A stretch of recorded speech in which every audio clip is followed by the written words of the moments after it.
Petrol diesel ధరల పెంపుపై స్పందించారు కేంద్ర మంత్రి కిషన్ రెడ్డి. ఈ నిర్ణయం పశ్చిమాసియా యుద్ధం ఎఫెక్ట్ అంటూ ఆయన కామెంట్ చేశారు. సో అమెరికా ఇరాన్ల యుద్ధం ఎఫెక్ట్ తోనే పెట్రోల్ డీజిల్ ధరల పెంపు అంటూ కిషన్ రెడ్డి కామెంట్ చేశారు. అమెరికా, జర్మనీ, జపాన్ వంటి దేశాల్లో పెట్రోల్ డీజిల్ ధరలు పెరిగాయన్నారు. క్రూడ్ ఆయిల్ దిగుమతి పెరిగిన కారణంగానే కేంద్ర ప్రభుత్వం ఈ నిర్ణయం తీసుకుంది అన్నారు. కాంగ్రెస్, బీఆర్ఎస్ ఈ అంశాన్ని రాజకీయంగా వాడుకుంటున్నాయని విమర్శించారు.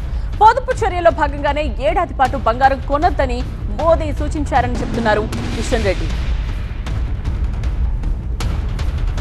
సార్ పెట్రోల్ రేట్ పెరిగింది ₹3, అది దాన్ని మీ స్పందన సార్? పెరగాలి కదా, ఎందుకంటే అంటే ఎన్నికల ముందు పెంచకుండా ఇప్పుడు పెంచారు. ప్రపంచం అంతా కూడా క్రైసిస్ ఇప్పుడే వస్తున్నది, గతంలో రాలేదు. ఈరోజు యుద్ధానికి సంబంధించినటువంటి తొందరగా ముగుస్తుందన్నటువంటి ఆలోచనతో చూసాం.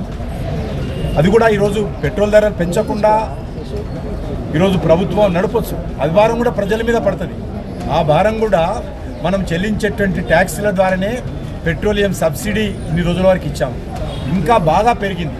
ఈరోజు అమెరికా లాంటి దేశం 40% ధరలు పెరిగాయి.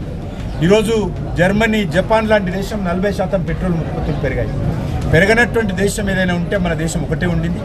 అది కూడా ఈరోజు తప్పనిసరి పరిస్థితుల్లో పెంచాల్సిన పరిస్థితి వచ్చింది. అంతే తప్ప ఏదో కేంద్ర ప్రభుత్వ రెవెన్యూ కోసమో లేకపోతే దేనికోసమో కాదు.